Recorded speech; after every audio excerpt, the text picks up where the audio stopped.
მოგესალმებით. მე გახვალათ რუსუდან ახვლედიანი. ჩვენ ვიწყებთ ბუნების მეტყველების გავკვეთილების ციკლს მე-6 კლასელებისათვის. გთხოვთ მოიმარჯვოთ თქვენი სახელმძღვანელოები, რვეული, კალამი და ჩაიწეროთ თქვენთვის საინტერესო და საგულისხმო საკითხები. დღევანდელი ჩვენი გავკვეთილის თემა არის მიკროორგანიზმები. დღეს ჩვენ შევეხებით შემდეგ საკითხებს. რას ეწოდება მიკროორგანიზმი? რომელი ორგანიზმები არიან გაერთიანებული ამ ჯგუფში?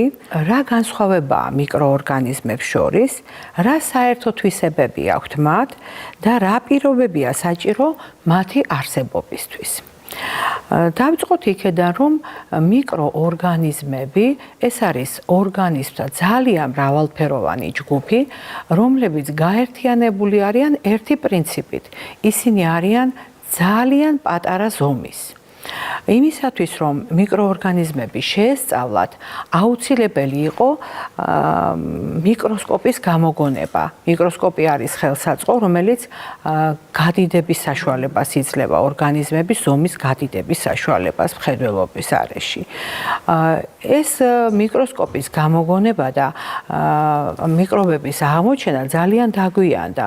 მხოლოდ მე-17 საუკუნეში გახდა შესაძლებელი მიკროსკოპის გამოგონება. ეს უცნაური კონსტრუქციები, რომელსაც თქვენ ახლა კადრში ხედავთ, ეს არის უძველესი მიკროსკოპები. ჰოლანდიელმა მეცნიერმა ანტონი ვან ლევენჰუკმა მის მიერვე შექმნილი მიკროსკოპით უამრავი რამ აღმოაჩინა, მაგრამ მათ შორის ყველაზე საინტერესო იყო პაწაწინა არსებები, რომელსაც მათ მიკრობები უწოდა. ამ მიკრობების აღმოჩენა შეძრა მაშინდელი მეცნიერული სამყარო. არავის წარმოდგენაც კი არ ჰქონდა ამ მიკრობებზე და არც კი იცოდნენ სად და როგორ არსებობდნენ ისინი. ამ აღმოჩენამ იმხელა სენსაცია მოახდინა იმდროინდელ სამყაროში, რომ უამრავი მწერლისთვის, პოეტისთვის ეს ახალი ნაწარმოების შექმნის სტიმულიც კი გახდა.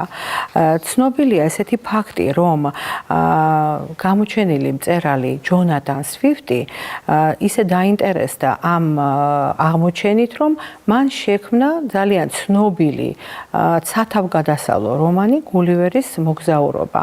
თუ ჯერ არ წაგიკითხავთ ეს ნაწარმოები, მე გირჩევთ, რომ წაიკითხოთ უკვე ამ ჭრილში, მიკროსკოპის აღმოჩენის ჭრილში.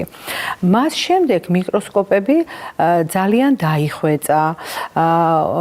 ჩვენ უკვე შეგვიძლია ძალიან ბევრი ორგანიზმი შევისწავლოთ ჩვენ თვითონაც და მეცნიერებამ იმდენი ორგანიზმის შესახებ დააგროვა, მიკროორგანიზმის შესახებ დააგროვა ინფორმაცია, რომ შესაძლებელი გახდა და საჭიროც გახდა, რომ შემოეღოთ ახალი მეცნიერების ესეთი დარგი მიკრობიოლოგია. ზოგიერთი თანამედროვე მიკროსკოპი ისეა მოწყობილი, რომ შესასწავლი ობიექტები უკვე კომპიუტერის მონიტორზე შეგვიძლია დავინახოთ და უფრო დაწვრილებით და უფრო კარგად შევისწავლოთ ისინი.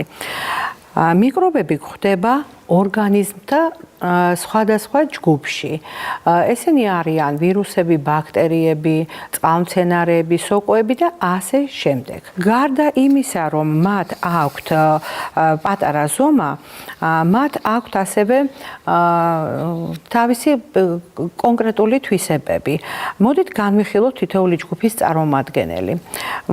მოდით განვიხილოთ ვირუსები. ვირუსები ესენი არიან პარაზიტები. რაც ნიშნავს, ყველა ვირუსი პარაზიტია. ეს ნიშნავს, რომ ისინი სახლდებიან სხვა ორგანიზმებში, რა დროსაც ზიანს აყენებენ მათ. ეხლა ძალიან აქტუალური არის ჩვენს დროში ეს კორონავირუსი მაგალითად, ხო?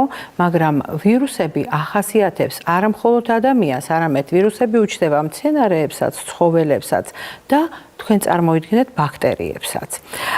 რაც შეეხება ამ ჩვენს კორონავირუსს, ის როგორც იცით, გრიპს იწვევს და მთელ მსოფლიოში გავრცელდა 2019-2020 წლებში. მას ესეთი სახელი იმიტომ დაერქვა, რომ ვირუსის ზედაპირზე არის წამონაზარდები. ეს წამონაზარდები ძალიან გავს გვირგვინს და კორონა სწორედ ითარგმნება როგორც გვირგვინი. და ამ ჯგუფის ვირუსებს ყველას ასეთი ფორმის წამონაზარდები აქვს და მათ ეწოდებათ კორონას ჯგუფის ვირუსები. ვირუსებს სხვადასხვა ფორმა აქვს. მაგალითად ებოლას ვირუსი მოგრძო ფორმისა არის, ზოგი ვირუსი მაგალითად ჩვეულებრივ შიცის ვირუსი ასევე მრგვალისფერული ფორმისა არის და ასე შემდეგ სხვადასხვა ფორმები აქვს. ძალიან საინტერესოა რომ არსებობს ბაქტერიების ვირუსიც, მათ ბაქტერიოფაგი ეწოდება. მცენარის ვირუსიც არის, რომელიც ზოგიერთი მცენარის ფოთლის სიჭრელეს იწვევს მაგალითად. მოკლედ, ბევრი სახის ვირუსი არსებობს ძალიან და ბევრი სხვადასხვა ფორმის. მოდით ახლა გადავიდეთ, გავეცნოთ ბაქტერიებს. ბაქტერიები ეს უძველესი ორგანიზმებია, რომლებიც დედამიწაზე არსებობენ. ისინი 3.4 მილიარდი წლის წინ გაჩნდნენ აქ და ფართოდ გავრცელდნენ. ყველა გარემოში, წყალში, ჰაერში, ნიადაგის სიღრმეებში, ნებისმიერ სიღრმეზე შეიძლება ბაქტერია ვიპოვოთ. ბაქტერიები არიან მყინვარებზე, 100 გრადუსიან გეიზერებში, ყველგან ცოცხალ ორგანიზმებში და არ არის გარემო, სადაც ბაქტერია არ შეაღწევს. ბაქტერია ითარგმნება როგორც ჩხირი. ესეც ბერძნული სიტყვა ბაქტერიონ, რაც ჩხირს ნიშნავს. ასე იმიტომ დაერქვა, რომ პირველი ბაქტერიები, რომლებიც აღმოაჩინეს მიკროსკოპით, ჩხირის ფორმის იყვნენ. შემდეგ აღმოჩნდა, რომ ბაქტერიებისაც უამრავი სახეობა არსებობს და ეხლა უკვე ფორმის მიხედვით გამოყოფენ 4 სხვადასხვა ტიპის ბაქტერიას.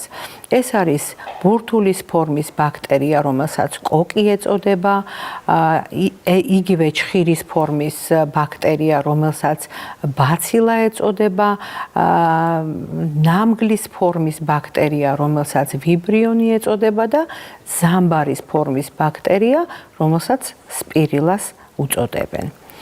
სხვადასხვა ბაქტერია სხვადასხვა თვისებებით ხასიათდება. ბაქტერიებზე ჩვენ მომდევნო გაკვეთილებზე გვექნება უფრო დაწვრილებით საუბარი და უფრო ახლოს გავეცნობით მათ. ეხლა ვისაუბროთ სოკოებზე. სოკოები ყველა მიკროორგანიზმები არ არიან. მხოლოდ სოკოების ნაწილია მიკროორგანიზმი. მაგალითად, ობის სოკოები და საფუარის სოკოები ყველაზე ცნობილი მიკროორგანიზმებია. ობის სოკოე ეს იგივე ობია, თქვენთვის კარგად ნაცნობი ობი, რომელიც ჩნდება მაგალითად პურზე, ან მურაბაზე, ან ზოგჯერ ის შენობებსაც უჩნდება ობის სოკო და ის ჩნდება უფრო ხშირად აბაზანებში, ან სარდაფებში. მიკროსკოპით დათვალიერებისას ობის სოკო სულ სხვაგვარად გამოიყურება, ვიდრე ის ობი, რომელსაც თქვენ ხედავთ. სოკოების გარდა კიდევ ჩვენ დავასახელეთ მეოთხე ჯგუფი მიკროორგანიზმებისა, ეს არის წყალმცენარეები. ასევე ყველა წყალმცენარე არ არის მიკროორგანიზმი. ზოგიერთი წყალმცენარე თვალით ხილული დიდი ორგანიზმია და ძალიან დიდი რაოდენობა მათი კიდე მიკროორგანიზმია. მათი განმასხვავებელი ნიშანი არის ის, რომ წყალმცენარეებს შეუძლიათ თვითონ შექმნან საკვები. ანუ მათ აქვთ ფოტოსინთეზის უნარი და არ არიან არაფერზე დამოკიდებული, მხოლოდ მზის სინათლეზე არიან დამოკიდებული და რა თქმა უნდა წყალმცენარედან გამომდინარე სახელწოდებიდან ისინი წყალში ბინადრობენ. მიკროორგანიზმებს მიკროსკოპული ზომის გარდა კიდევ აერთიანებთ სხვა თვისებებიც აერთიანებთ. მაგალითად, მათ სიცოცხლისთვის და არსებობისთვის სჭირდებათ სამი ძირითადი პირობა. პირველი პირობა ეს არის ნოტიო გარემო. ყველა მიკროორგანიზმი, რომელიც კი არსებობს, ან წყალში უნდა ბინადრობდეს, ან ნოტიო გარემოში. ეს შეიძლება იყოს დაუშვათ სველი ნიადაგი, ან ხის ქერქი, სადაც კი წყალი შეიძლება ცოტა რაოდენობით მაინც შეჩერდეს. მეორე პირობა, რომელიც ყველა მიკროორგანიზმს სჭირდება, ეს არის არსებობისთვის სითბო. სითბო იგულისხმება გარკვეული ტემპერატურა. როგორც ვახსენე, ზოგიერთი მიკროორგანიზმი 100 გრადუსშიც შეიძლება იპოვონო, მაგრამ უმრავლესობა მიკროორგანიზმებისა ძალიან კარგად გრძნობენ თავს 22-30 გრადუსიან შუალედში.